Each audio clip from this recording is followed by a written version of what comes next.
நற்கிரிகளை செய்வதற்கு நாம் என்ன செய்திருக்கிறோம்? கிறிஸ்து இயேசுவுக்குள் சிருஷ்டிக்கப்பட்டு.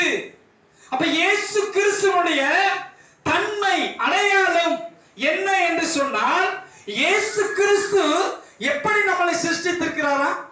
எதற்காக சிருஷ்டித்திருக்கிறார்?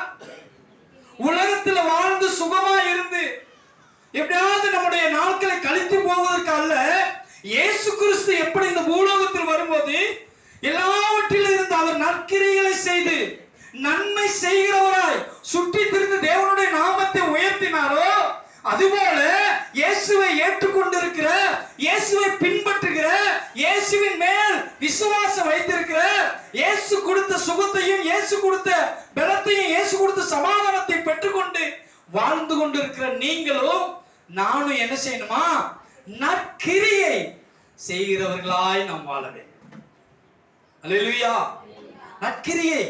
இன்னைக்கு எல்லா இடத்திலும் துர்க்கிரியை, துர்ச்செய்தி, துர்க்கிரியை, களவு, பொய், பல விபச்சார, வேசித்தனம், ஏதோ ஒண்ணு, எப்படியோ ஒண்ணு, எப்படியோ பேப்பர்ல நியூஸ்ல நம்ம பார்க்கிறோம்.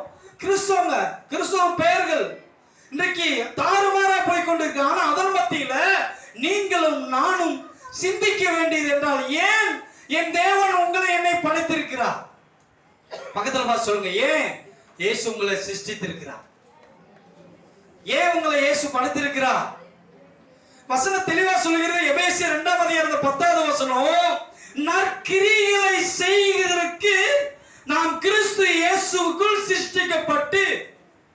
அப்ப எதற்காக சொல்லுங்க? நல்ல கிரியைகளை செய்யணும். சொல்லுங்க. 20 நிமிஷம் தான் பேசி முடிச்சிருவேன்.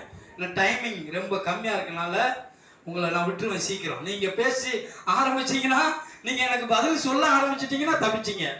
பதில் சொல்லாம அமைதியா இருந்தீங்கன்னா 11 மணி வரை ஓடும். ஆமா, வாட்ச் இல்ல, அதனால நீங்க சொல்லலாம் டயத்தை. சரியா? ஸ்தோத்திரம். அல்லேலூயா.